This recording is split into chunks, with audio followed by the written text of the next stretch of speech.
Welcome back. Kerala സർവകലാശാല senate നാമനിർദ്ദേശത്തിൽ ഗവർണർക്ക് തിരിച്ചടി.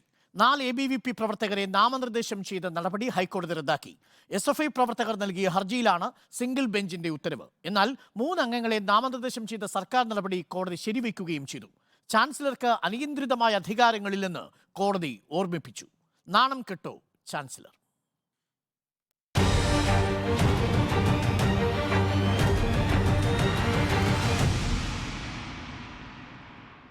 SFI പ്രതിനിധി അഫ്സൽ നമുക്കൊപ്പം ചേരുന്നു. ഒപ്പം ABVP പ്രതിനിധി NCT ശ്രീഹരിയുമുണ്ട്.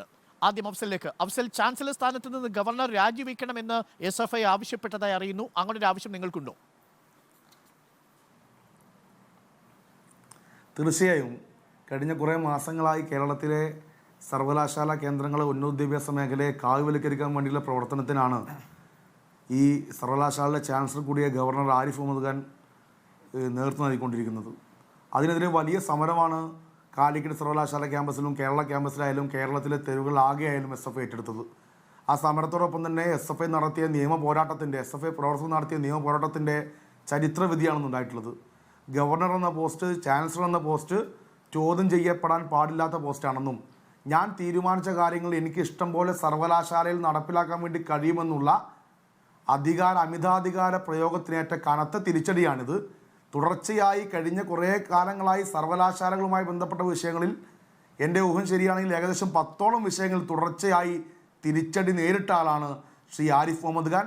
നാണം കെട്ട ഗവർണർ ആരിഫ് മുഹമ്മദ് ഖാൻ ചാൻസലർ സ്ഥാനത്ത് നിന്ന് രാജിവെക്കണമെന്നാണ് SFI ആവശ്യപ്പെടുന്നത്. ഒരു നിമിഷം. NCT ശ്രീഹരി, ഇന്നിപ്പോൾ ഹൈക്കോടതി വിധിയിൽ പറഞ്ഞിരിക്കുന്ന ഒരു വാചകം ഇങ്ങനെയാണ്: ചാൻസലറുടെ വിവേചനാധികാരം യുക്തിപരവും പക്ഷപാതരഹിതമായും വിനിയോഗിക്കണം എന്നാണ്. ചാൻസലർ സ്ഥാനത്തിരുന്നു കൊണ്ട് ഗവർണർ ആരിഫ് മുഹമ്മദ് ഖാൻ അത് ചെയ്തിട്ടില്ല എന്നുള്ളത് വ്യക്തം. ഒരു യോഗ്യതയുമില്ലാത്ത 4 ABVP പ്രതിനിധികളെ സർവകലാശാല മികച്ച വിദ്യാർത്ഥികളെന്ന് കരുതി സമർപ്പിച്ച പട്ടികയിലെ പേരുകൾ വെട്ടി നിയമിച്ചത് ഇപ്പോൾ ഹൈക്കോടതി റദ്ദാക്കിയിരിക്കുന്നു. ചാൻസലർ സ്ഥാനത്ത് ആരിഫ് മുഹമ്മദ് ഖാന് ഒരു നിമിഷം തുടരാനുള്ള യോഗ്യതയുണ്ടോ ശ്രീഹരി? ഇതേപോലെ തന്നെയായിരുന്നു കണ്ണൂർ യൂണിവേഴ്സിറ്റി VC നിയമനത്തിലും ഇവിടുത്തെ വിദ്യാഭ്യാസ മന്ത്രിയായിട്ടുള്ള ബിന്ദു ടീച്ചർ കത്തയച്ച സമയത്ത് അവർക്ക് വേണ്ടി കണ്ണടച്ചു കൊടുത്തതും ഇതേ ഗവർണർ തന്നെയായിരുന്നു. അപ്പോൾ അതുകൊണ്ട് ഗവർണറുടെ കാര്യത്തിൽ മറുപടി പറയേണ്ടത് ഗവർണറുടെ ഭാഗത്തുള്ള ആളുകളാണ്. ABVP പ്രവർത്തകരായതുകൊണ്ട് സെനറ്റിലേക്ക് നോമിനേറ്റ് ചെയ്യപ്പെടരുത് എന്നുള്ള ധാരണ അത് തെറ്റാണ്. ഇതേപോലെ തന്നെ കാലിക്കറ്റ് യൂണിവേഴ്സിറ്റിക്കകത്തും കാലിക്കറ്റ് യൂണിവേഴ്സിറ്റി സെനറ്റിനകത്തും 4 വിദ്യാർത്ഥികളെ നോമിനേറ്റ് ചെയ്തിട്ടുണ്ട്. അവിടെ ഇങ്ങനെ ഒരു കേസോ അല്ലെങ്കിൽ ഇതുപോലെ മുന്നോട്ട് പോവുകയോ ചെയ്തിട്ടില്ലല്ലോ. ഇതേപോലെ ഹൈക്കോടതി സുപ്രീം കോടതി നാണം കെടുത്തുകയാണോ ചെയ്തത്? കാരണം ഒരു ഭാഗത്ത് കേരള സർവകലാശാല ഹ്യൂമാനിറ്റീസ്, ശാസ്ത്രം, കല, കായികം എന്നീ മേഖലകളിൽ മികവ് പുലർത്തിയ 4 വിദ്യാർത്ഥികളെ സർവകലാശാല നോമിനേറ്റ് ചെയ്യാൻ വേണ്ടി ഗവർണർക്ക് കൊടുക്കുന്നു. ഗവർണർ 1ാം റാങ്ക് കിട്ടിയ വിദ്യാർത്ഥിയെ വെട്ടി അവിടെ D ഗ്രേഡ് മാത്രം കിട്ടിയ ഒരു വിദ്യാർത്ഥിയെ നോമിനേറ്റ് ചെയ്യുന്നു. സർവകലാശാലയിൽ കലാപ്രതിഭയായ ഒരു വ്യക്തിയെ സർവകലാശാല കൊടുക്കുന്നു.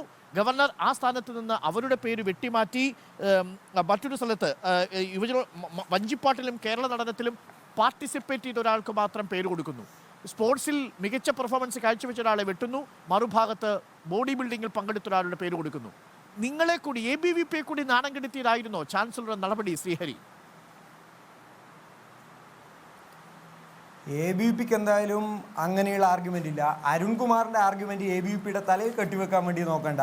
ഈ പറഞ്ഞല്ലോ സ്പോർട്സിൻ്റെ ബോഡി ബിൽഡിംഗ് എന്താ സ്പോർട്സ് ഐറ്റം അല്ല എന്നാണോ അരുൺകുമാർ ഉദ്ദേശിക്കുന്നത്? ഇതേപോലെ തന്നെയാണ് ഹൈക്കോടതി ശരിവെച്ച വിധികളൊക്കെ സുപ്രീം കോടതി റദ്ദായിട്ടില്ല. കണ്ണൂർ യൂണിവേഴ്സിറ്റി VC നിയമനത്തിൻ്റെ കാര്യത്തിൽ നമ്മൾ കണ്ടു. പക്ഷെ അന്നൊന്നും ഈ പറയുന്ന SFI ആയിക്കോട്ടെ അല്ലെങ്കിൽ CPM ആയിക്കോട്ടെ ഇതൊന്നും അംഗീകരിക്കാനില്ല. ചില വിധികൾ വരുന്ന സമയത്ത് വർത്തമാനകാല ഇന്ത്യയിൽ മറിച്ചൊരു വിധി ഉണ്ടാകുമെന്ന് നിഷ്കളങ്കരെ നിങ്ങൾ ഇപ്പോഴും പ്രതീക്ഷിക്കുന്നുണ്ടോ എന്നുള്ള മടയത്തരങ്ങളെ ചോദിച്ച ആളുകളുണ്ട്. എന്തായാലും ഈ വിധിയെ നമ്മളെന്തായാലും തള്ളിപ്പറയുന്നില്ല. ആ വിദ്യാർത്ഥികൾ കോർട്ടിലേക്ക് പോകുന്നുണ്ട്, അപ്പീലുമായിട്ട് മുന്നോട്ട് പോകുന്നുണ്ട് എന്നുള്ളതാണ് അറിയാൻ വേണ്ടി സാധിച്ചത്. ഗവർണർ നോമിനേറ്റ് ചെയ്ത ആളുകൾ സർവകലാശാലയിൽ നിന്ന് അന്തർ സർവകലാശാല സ്പോർട്സ് മത്സരത്തിൽ പങ്കെടുത്തൊരു വിദ്യാർത്ഥി, അയാൾക്ക് വെങ്കലം കിട്ടിയിരുന്നു. അഖിലേന്ത്യാ തലത്തിൽ വെങ്കലം നേടിയ PS അവന്തസൻ എന്ന് പറയുന്ന വിദ്യാർത്ഥിയെ വെട്ടിയാണ് ബോഡി ബിൽഡിംഗ് മത്സരത്തിൽ പങ്കെടുത്ത സുധീ സദനെ നോമിനേറ്റ് ചെയ്തിരിക്കുന്നത്. അത് ന്യായയുക്തമാണോ?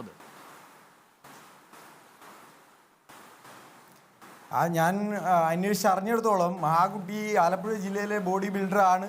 ആ ജില്ലാ മെഡൽ കിട്ടിയ ആളുകളാണ്. അങ്ങനെ ഒരാളെ നോമിനേറ്റ് ചെയ്തതിന് അല്ലെങ്കിൽ സ്പോർട്സിൽ ആളുകൾ അദ്ദേഹത്തിന് ഒരു ബാക്ക്ഗ്രൗണ്ട് ഇല്ലാന്ന് നിങ്ങൾക്ക് എങ്ങനെയാ പറയാൻ അല്ലല്ല, അഖിലേന്ത്യാ തലത്തിൽ വെങ്കല സാധിക്കും? മെഡൽ നേടിയ വിദ്യാർത്ഥി ഒരു വശത്തും ജില്ലാതലത്തിൽ ബോഡി ബിൽഡിംഗിൽ പങ്കെടുത്ത ഒരു വിദ്യാർത്ഥിയും. ഏത് വിദ്യാർത്ഥിയാണ് മെറിറ്റുള്ള വിദ്യാർത്ഥി?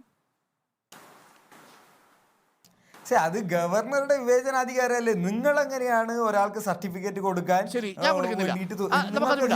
ബോഡി ബിൽഡിംഗ് മികച്ച കലയാണ്. രണ്ടാമത്തെ ഒരു പ്രധാനപ്പെട്ട ചോദ്യമുണ്ടല്ലോ ശ്രീഹരി. സംഗീതത്തിൽ 1ാം റാങ്ക് നേടിയ, മാത്സിൽ 1ാം റാങ്ക് നേടിയ 2 വിദ്യാർത്ഥികൾ, എസ് കാവ്യയും അരുണിമയും, അവരെ തഴഞ്ഞിട്ട് ഡി ഗ്രേഡ് മാത്രം നേടിയ വിദ്യാർത്ഥികൾ ഉൾപ്പെടുത്തി. അത് ശരിയാണോ? ഞാൻ പറഞ്ഞല്ലോ, ഗവർണർ നോമിനേറ്റ് ചെയ്ത ആളുകളാണ്, ഗവർണറുടെ വിവേചനാധികാരമാണ്, അത് അദ്ദേഹം പ്രയോഗിക്കും. ഇതേപോലെ തന്നെയാണല്ലോ കാലിക്കറ്റ് യൂണിവേഴ്സിറ്റിക്കകത്തും ഇത്തരത്തിലുള്ള ആളുകളെ 4 വിദ്യാർത്ഥികളെ നോമിനേറ്റ് ചെയ്തത്. എന്തുകൊണ്ടാണ് SFI കോടതിയിൽ പോയില്ല?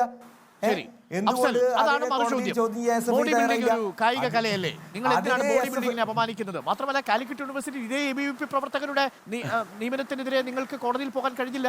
അവിടെ ഗവർണർ പറഞ്ഞത് ശരിയാണ്, അവിടെ ABVP പ്രവർത്തകരെ അപ്പോയിന്റ് ചെയ്തതിൽ തെറ്റില്ല. ഇവിടെ വന്നപ്പോൾ ഗവർണർക്ക് ആ രീതിയിൽ ഒരു തെറ്റ് പറ്റിയിട്ടുണ്ടാവാം, പക്ഷേ ABVP തന്നെ കെട്ടിവയ്ക്കുന്നത് ശരിയല്ല. അവസരം അരുൺകുമാർ സെനറ്റിലേക്ക് വിദ്യാർത്ഥികൾക്ക് കടക്കാൻ പാടില്ല എന്നുള്ള നിയമമൊന്നും എന്തായാലും യൂണിവേഴ്സിറ്റിക്കകത്ത് ഇല്ല. ശ്രീഹരിയോട് പൂർണ്ണ യോജിപ്പാണ്, അങ്ങനെ പാടില്ല. അവസരം മറുപടി പറയട്ടെ. ഞാൻ പറഞ്ഞോട്ടെ. ഇവിടെ എന്താ വിഷയം? ഇവിടുത്തെ വിഷയം കേരള സർവകലാശാല സെനറ്റിലേക്ക് നോമിനേറ്റ് ചെയ്യാനുള്ളൊരു ലിസ്റ്റ് കേരള സർവകലാശാലയിൽ ബന്ധപ്പെട്ട അതോറിറ്റി കേരളത്തിലെ സർവകലാശാല ചാൻസലർ കൈമാറുന്നു. സാധാരണഗതിയിൽ യൂണിവേഴ്സിറ്റി കൈമാറിയ ലിസ്റ്റ് അതേപടി അംഗീകരിക്കുന്ന ചട്ടമാണ്, രീതിയാണ് കണ്ടുവരാറുള്ളത്. ഇന്ന് വളരെ കൃത്യമായി ഹൈക്കോടതി ഉത്തരവിൽ പറയുന്നുണ്ടല്ലോ, തൻ്റെ ഈ നേരത്തെ ABVP-കാരൻ പറഞ്ഞ പോലെ വിവേചനാധികാരമൊന്നുമില്ല. അങ്ങനെ ഗവർണർക്ക് ചാൻസലർക്ക് സ്വന്തമായി പ്രവർത്തിക്കാൻ വേണ്ടി കഴിയില്ല. സർവകലാശാലയും സർക്കാരും ഉൾപ്പെടെയുള്ള സംവിധാനങ്ങൾ ശുപാർശ ചെയ്തതിനെ ഒപ്പിടുന്ന അധികാരമേ ഗവർണർക്ക് ഇന്ത്യൻ ഭരണഘടനയും കേരളത്തിലെ നിയമസഭയും അധികാരം നൽകിയിട്ടുള്ളൂ. ഇടയ്ക്കിടയ്ക്ക് ABVP-കാർ ഗവർണറുടെ വിവേചന അധികാരത്തെക്കുറിച്ച് പറയുന്നുണ്ട്. ഏതായാലും ABVP-കാർ ഗവർണറെ അനാഥമാക്കി വിട്ട് ശരിയായില്ല. ഇത്രയും കാലം ചാനൽ ചർച്ചയിലെല്ലാം ഗവർണർക്ക് വേണ്ടി, ആരിഫ് മുഹമ്മദ് ഖാന് വേണ്ടി വാദിക്കാൻ വേണ്ടി വന്നിരുന്ന ABVP-കാർ എന്തോ ഗവർണറുമായി, ഗവർണർ ABVP-യുമായോ RSമായോ തെറ്റിയെന്ന് തോന്നുന്നു. ABVP-കാർ ഗവർണർക്ക് വേണ്ടി വാദിക്കുന്നില്ല എന്നാണ് പറഞ്ഞു വെക്കുന്നത്. ഇവിടുത്തെ വിഷയം എന്താണ്? അമിതാധികാര പ്രയോഗമാണ്. കാലങ്ങളായി നടന്നു വരുന്ന ജനാധിപത്യ പ്രക്രിയയുടെ അതുകൊണ്ട് തന്നെയാണ് 9 VC-മാർക്ക് റിസൈൻ ചെയ്യാൻ വേണ്ടിയിട്ട് ലെറ്റർ അയച്ചതും. എന്നിട്ട് 9 VC-മാർ അവിടെ റിസൈൻ ചെയ്തോ? 9 VC-മാർ അവിടെ ഉണ്ട്. ഇവിടെ ഞാൻ പറയുന്നത് തടസ്സപ്പെടുത്താതിരിക്കുകയാണ് നല്ലത്. ഇവിടെ കേരളത്തിൽ നടന്നു വരുന്ന സർവകലാശാല മേഖലയിലെ പ്രവർത്തനങ്ങളെ റദ്ദ് ചെയ്യുക, സർവകലാശാലയിൽ സംഘപരിവാരത്തിൻ്റെ അനുകൂലികളെയും കോൺഗ്രസ്സുകാരെയും ലീഗുകാരെയും കുത്തിക്കയറ്റി സ്വന്തം താല്പര്യപ്രകാരം സംഘപരിവാരത്തിന് വേണ്ടി കോൺഗ്രസിനെയും ലീഗിനും പ്രാതിനിധ്യം കൊടുത്ത് അവരെ മിണ്ടാതാക്കുകയും സംഘപരിവാർ അനുകൂലികളെ കുത്തിക്കയറ്റി ഉത്തരേന്ത്യയിലെ പോലെ കേരളത്തിലെ സർവകലാശാലയുടെ സിലബസിനെ ഉൾപ്പെടെ കാവ്യവൽക്കരിക്കാൻ വേണ്ടിയുള്ള നീക്കമാണ് ഗവർണർ നടത്തിയത്. അതിനേറ്റ കടുത്ത തിരിച്ചടിയാണിത്. ഇവിടെ ABVP-കാർ വരാൻ പാടുണ്ടോ ഇല്ലെന്ന് തീരുമാനിക്കേണ്ടത് കേരളത്തിലെ വിദ്യാർത്ഥികളാണ്. കേരളത്തിലെ വിദ്യാർത്ഥികൾക്ക് ഇടയിൽ എവിടെയും ABVP ഇല്ല. ABVP മസിൽ പവർ കാരണം പിടിച്ചു നിൽക്കുന്ന തിരുവനന്തപുരത്തെ MG ക്യാമ്പസ് പോലത്തെ ചില ക്യാമ്പസുകളല്ലാതെ കേരളത്തിൽ എവിടെ ABVP ഉള്ളത്? ABVP ഇല്ല. കേരളത്തിൽ സംഘപരിവാരത്തെ ഇടതുകാലം കൊണ്ട് ചവിട്ടി പുറത്താക്കിയ രാഷ്ട്രീയ പാരമ്പര്യമാണ് കേരളത്തിലെ ജനതയ്ക്കുള്ളത്. ആ രാഷ്ട്രീയ പാരമ്പര്യത്തിന് അപ്പുറത്തേക്ക് കേരളത്തിലെ ജനങ്ങൾ ഇഷ്ടപ്പെടാത്ത രീതിയിൽ കേരളത്തിലെ ഗവർണർ ഇടപെടുന്നതിനെയാണ് കേരളത്തിലെ SFI ഉൾപ്പെടെയുള്ള ഇടതുപക്ഷം ചോദ്യം ചെയ്യുന്നത്. ഇത് SFI കഴിഞ്ഞ കാലത്ത് നടത്തിയ വലിയ രാഷ്ട്രീയ സമരങ്ങളുടെ കൂടെ കേരളത്തിലെ ജനത ഉണ്ടായിരുന്നു. ആ കേരളത്തിലെ ജനത നേടിയ വിജയമാണ് ഹൈക്കോടതിയിൽ നിന്ന് വന്ന ഉത്തരവ്. 1 മിനിറ്റിൽ മറുപടി.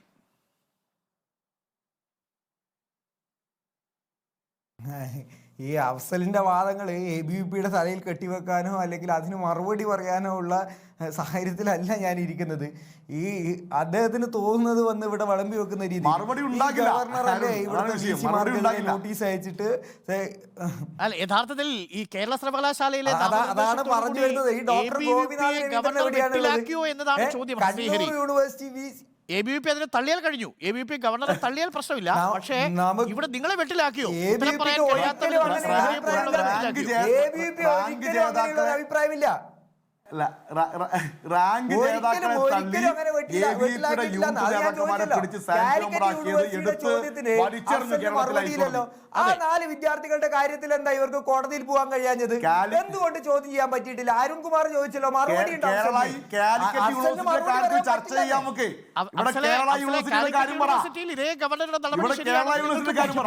കേരള സർവകലാശാലയെ ഗവർണർക്ക് പിടിച്ചു. അതിന് യൂണിവേഴ്സിറ്റിയുടെ ചർച്ചക്ക് തന്നെയാണ് ഇരിക്കുന്നത്. അതായത് കേരളത്തിലെ സർവകലാശാലകളുടെ ചട്ടവും നിയമവും എല്ലാം വ്യത്യസ്തമാണ്.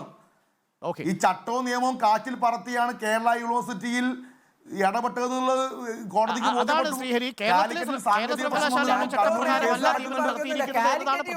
സെനറ്റിലേക്ക് നോമിനേറ്റ് ചെയ്തപ്പെട്ടപ്പോ അതിൽ SFI ബാക്ക്ഗ്രൗണ്ടിലെ ആളുകളും ഉണ്ട്. അതുകൊണ്ട് മാത്രമാണ് അഫ്സലിന് മറുപടി ഇല്ലാതെ പോകുന്നത്.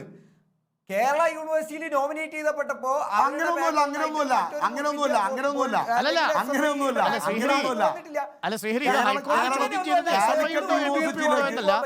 മെറിറ്റുള്ള വിദ്യാർത്ഥികളില്ല എന്ന് കോടതി കണ്ടെത്തിയിരിക്കുന്നു. നിർഭാഗ്യവശാൽ ആ വിദ്യാർത്ഥികളല്ല ABVPക്കാരാണ്. അതാണ് ഞാൻ ചോദിച്ചത്. ABVP വിദ്യാർത്ഥിക്കിട്ട് ഗവർണർ ഒരു പണി കൊടുക്കുകയായിരുന്നു എന്നാണ് എന്റെ ചോദ്യം. ഒരിക്കലും നമുക്ക് അങ്ങനെയുള്ള ഒരു അഭിപ്രായമില്ല. കാരണം ഹൈക്കോടതിക്ക് മുകളിൽ ഒരു കോടതിയുണ്ട്. അവർ ഇതേപോലെ തന്നെ ഈ വിധിക്ക് അപ്പീൽ പോകാൻ വേണ്ടിയിട്ടാണ്. അത് ഗവർണർ അപ്പീൽ പോകട്ടെ. അപ്പീലിന് ശേഷം അന്തിമ വിധി വരട്ടെ എന്ന് നമുക്ക് പ്രതീക്ഷിക്കാം. താങ്ക് യു ശ്രീഹരി, ചർച്ചയിൽ പങ്കുചേർന്നതിന്. അഫ്സൽ എസ് ചർച്ചയിൽ ചേർന്നതിന്. ഇനി